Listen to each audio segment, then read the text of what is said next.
And we're live for another CEO Wisdom Pod. We have a distinguished guest with us today. His name is Pedro Sostre.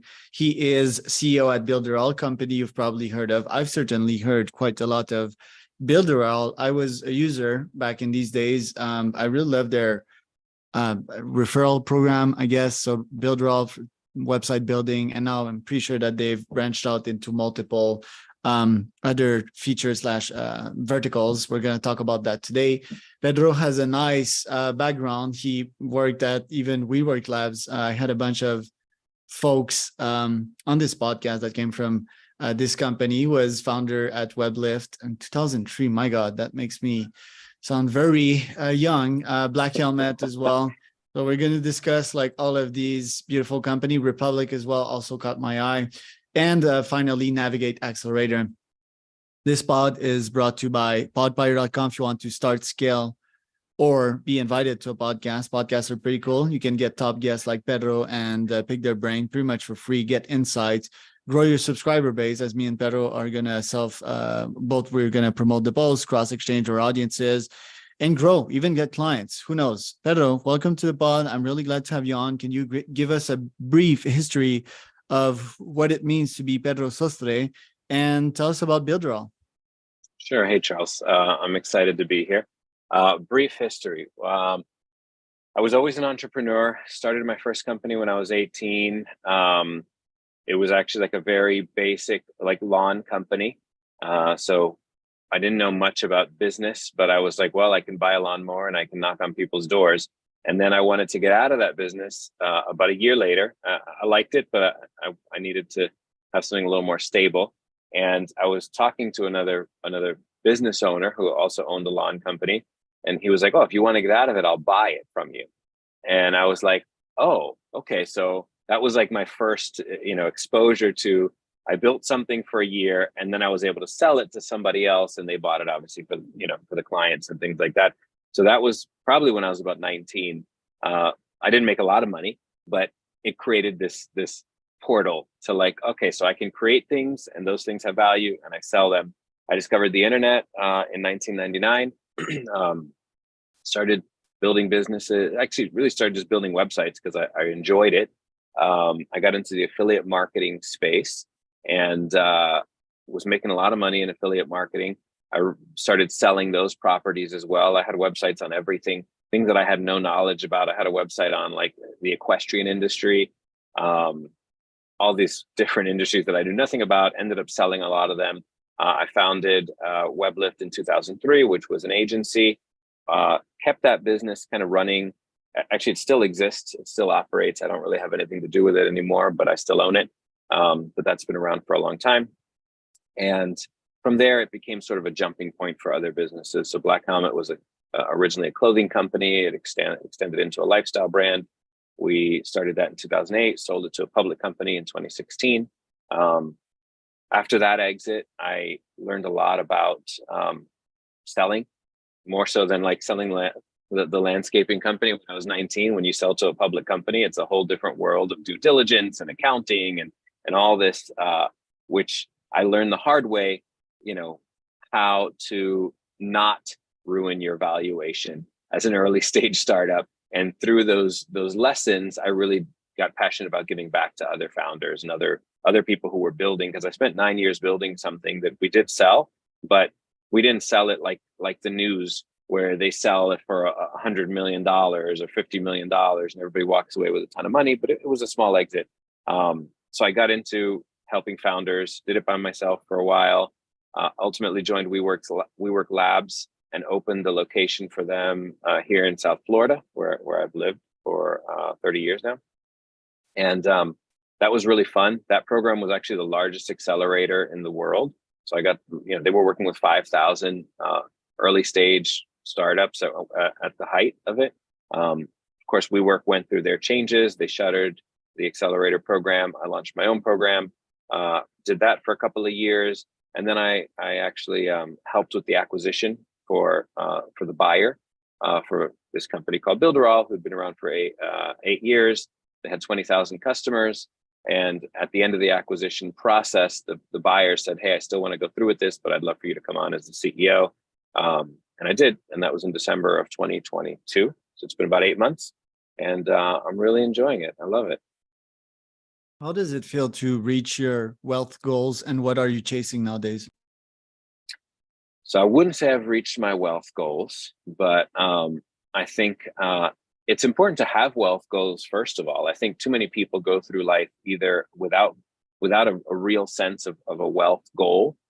For example, when I launched Black Helmet, my goal was, I just want to build $1 million company, and to me that seemed like such a big goal, right? I was like, man, if I could just get to $1 million, like I'd have so much money. But at the end of the day, $1 million company means $1 million in revenue. You've got to take your expenses out. You've got to take your taxes out. You've got to take all these costs out. And at the end of the day, it's almost like a job, as opposed to like this end goal. So I don't think I even understood what wealth goals were until my 30s.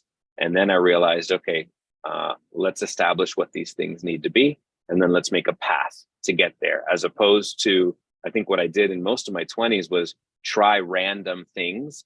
And I saw varying levels of success, but I was just trying random things. There was no like goal plan to sort of reach some sort of end goal. So I think setting goals is probably the first most important part of that question. And then once you set them, tracking every year and watching yourself get closer is really, it's really like empowering in a special way, because you start to feel like you're in control of your future. Even when things are not going well, because they don't always go well all the time, you still see your path to growth, and it's very empowering. Why are you a good pick for Builderall? For me, I think passion is probably one of the most important drivers of success. And the main reason I signed on with Builderall is because their vision aligned perfectly with my passion. So from when I sold in 2016, my passion was, how do I help entrepreneurs to grow their businesses faster, to understand what growing a business is, to avoid the mistakes and get to that next level. So that's why I did the WeWork Accelerator program. That's why I launched my own program. Builderall's vision is the same thing. They actually, their original founder, Eric Salgado, fantastic entrepreneur. His goal, he would always say, is to have an entrepreneur in every household. And he's from Brazil. He's made, Builderall is a global company, so we've got customers all around. They've done a fantastic job creating this path to entrepreneurship for anybody who wants it. And that really resonated with me. And I've got that passion. And I think that's a huge indicator. And then also, I've helped hundreds of companies in the last 6 years launch and grow and position themselves either for continued profit or exit or something like that. So I bring a wealth of experience really over the course of not just the last 6 years, but 20 years of building that I think is very useful. Saw something that caught my attention here on your LinkedIn. One of her favorite founders, Adam Newman. So you wrote that an interesting post here, and I share the same opinions. I love what Adam's about. I love how he does things. I love how he leads. I love how he takes risks. Now the outcome of that is just like Masa Son, like I'm all about Masa Sons, but check SoftBank recently. They've done horrible. What do you have to say on contrarian investments and contrarian bets like these two humans do and are? I mean, everybody loves to create villains, I think. And I think Adam Newman got sucked into that. I was there I think I joined the company something like 8 days before the IPO announcement. So I got to watch a lot of what happened during that time. And he was very villainized for reasons I don't fully understand, except for the fact that the media loves to like create villains. They love creating heroes and villains. And for whatever reason, he fell on the villain side. I think, there's a lot of safe bets, and a lot of people probably should take the safe bets, and build something small, but you have to have those dreamers that kind of are pushed to think a little bit bigger. And those people generally break a lot of rules and they step on a lot of toes, and it doesn't look great from the outside when they fail.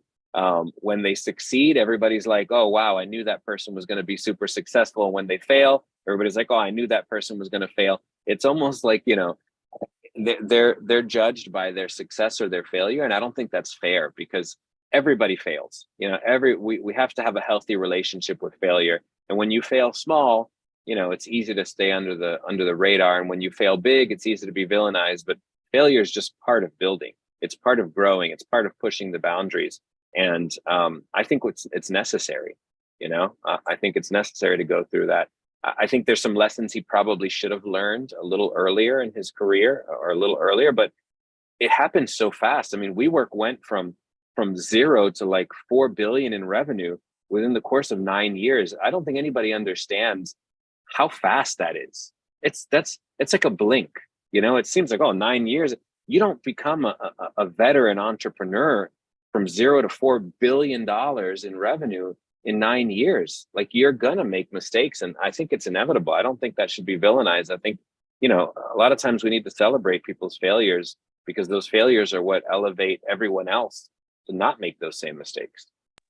In case of Adam, I think he tried to digitize a business that was not super digitizable, full of old people, and real estate's such a bubble. Everyone's holding onto their pieces of walls and roofs. Well, the model needs to change, in my opinion.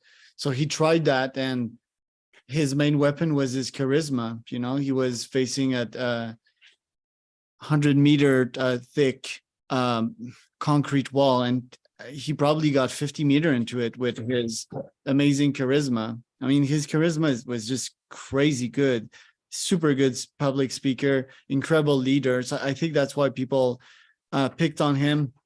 And there was this book, right? I think journalists, they need to review how they do things, because that certainly had a disastrous effect on Adam. But the book $1 Billion Loser, which I read, not for the sensationalist reasons, but just to learn from the story. I mean, imagine having a cover on you, like a book written on you, and the title is $1 Billion Loser. Yeah. It's almost not fair. It's almost not fair. And again, I think, we could, there's been 2 documentaries and multiple books written about WeWork that analyze it's what went wrong and what didn't go wrong. From my perspective, the core business was very profitable.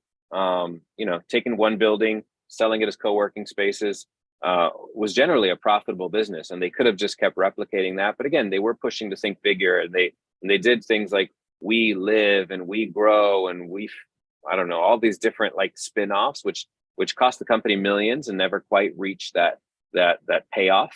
And I think maybe some of those should have been pulled back a little bit, or could have been, and maybe there would have been more profitability.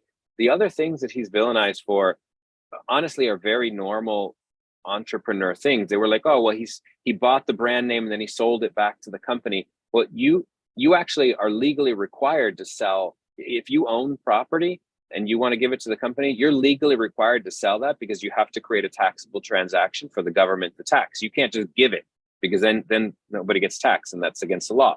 So that's not like he was doing it to try to make some money. He was probably just doing it to get it done, because he didn't have time to wait for legal, and he wanted to get this name before somebody else got it, and then he had to create a transaction to give it back. There's nothing shady about that. He doesn't need $3 million. He's just complying with the law in that sense. So there's a lot of things that people don't understand, that they read and they're like, oh, look at him trying to make $3 million. He didn't care about $3 million. He's just trying to move fast and get things done.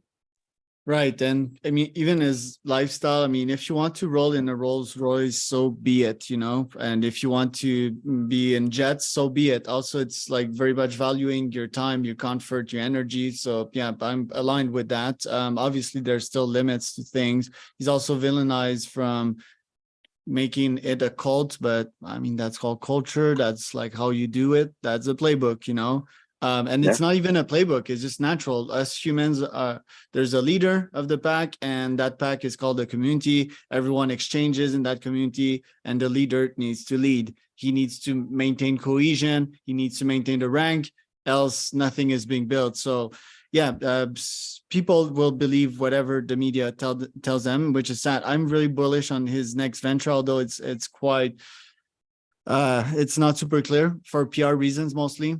By the way, his coming back on, I forgot if it was Bloomberg or whatever, that was a PR masterclass right there. He was like so good at answering the guy's question and this guy's attack. And also like putting your tokens in multiple fields and experimenting. Can't blame him too much for that, because that's what we do. That's what Elon does. That's what Zuck does. Just maybe like try experimenting more in your niche. Maybe that was your point. I want to talk about your accelerator though, because we don't have a lot of time today. Tell me about the idea behind it. Tell me about your goals and the outcomes. Yeah, so before I was at Builderall, I had an accelerator called Navigate. It was a little bit of a different model. So a lot of accelerators, they function on an application process. You apply, they review the applications. If you're a tier accelerator like Y Combinator, you accept maybe 1.5% of applicants. If you're well, even like Techstars is still like considered like a top tier accelerator. They accept maybe 4% of applicants. My frustration was a lot of people who don't grow up with entrepreneurial parents or who didn't get a chance to go to Yale or Princeton or Harvard or Stanford. They don't even know how to fill out one of these applications. And even if you are good, 96% of founders are getting rejected from these programs. So I said, well, you know, if you're a founder and you want to build something, you should be able to have access. The big things that accelerators provide people are access. They give you access to networks. They give you access to capital, and they give you access to frameworks that help you build in a way that's proven, right? If you're building something for the first time, you don't necessarily have to figure that out on your own. There's probably several frameworks that have been done in the past by other companies that you maybe just don't know about that you could plug in and speed your way through it. That's what accelerators do. They give you access to all these things. You shouldn't be cutting 96% of founders out of that access, right? What that does is it cuts off the founders that didn't grow up in those types of environments, which is why you have this is not my opinion, this is data, you know, out of 100% of all the venture capital that's given every year, less than 2% goes to women. Statistically, women found, I think it was something like 52% of companies, and less than 2% of venture capital money goes to women. And that's despite all the changes that have happened in the last few years. Less than 4% of venture capital goes to any people of color, Black, Hispanic, anything. And it's again because they're almost cut out of access to these programs, because in these programs you're picking the people who are going to be at the top. So what we did is we made it open to everyone, and we made it a fee-based program. So we made it affordable. You know, our original packages started at like $200 a month, and for $200 a month, you can get plugged into all these things, right? You get plugged into networks, you get plugged into frameworks, you get plugged into capital, and you do with that what you want. My goal was, how do we empower people to kind of run with it and not be stuck waiting for, you know, YC or Techstars to come save them and put them into this world. And it was really interesting for a while. It was very successful. We helped our companies raise about 18 million in the 2 years, very early. So it was generally, we're helping first-time founders raising their first check for the company. So super early.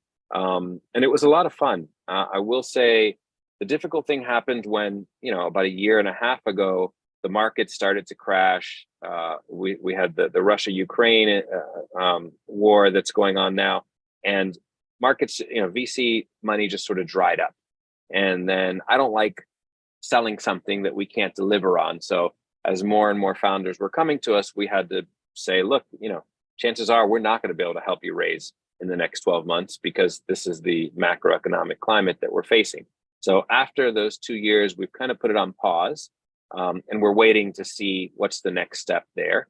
But it's not something I'm actively doing today. We're not accepting new founders, again, because I don't want to accept somebody if I don't think we can bring them to that point of raising capital. And I'm still a little bit bearish on the VC market today for first-time founders that don't have connections. It's very difficult. Very interesting point.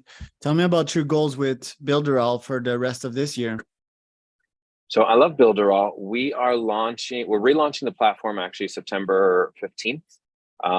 It's a platform that's been in development for, you know, this company's been around for 8 years. So they've been building this platform where you can, an entrepreneur, you can build your website, you can build your email lists, you can do chat bots, you can do automations across the board. What it enables is anybody who can get online and build a website can now basically build one of these more complex marketing funnels that I think are absolutely critical for marketing today.